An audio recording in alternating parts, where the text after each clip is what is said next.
areas.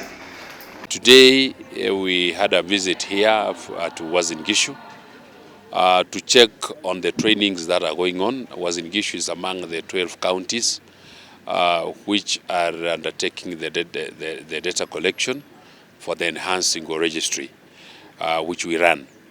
This is a kind of a store where we store data for the vulnerable people of this nation. So we employ young girls and men to go to the field from that particular region to go and give us data for the vulnerable people from that county. For this one at Inapkoi, in Uasin Gishu, I came to get a kind of a fact finding. How are they being trained? How are they going on? And I'm happy so far so good. They are doing well. The trainings are going on well for the 12 counties. Uasin Gishu has not been left behind. So we're here just to see how is this activity going on.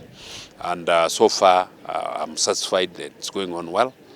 This data, finally, we shall use it for our cash transfers payments.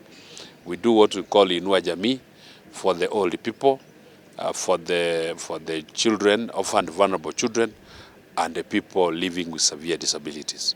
So this is where we shall be picking this data from. We will not be going to the field every now and then. We want to continue having data at our disposal. With a button, I'm able to onboard the number that's subject to the amount of money that I have. So that is what we are doing here. And we have recruited about 7,000 young fellows to do this data, to collect this data for us.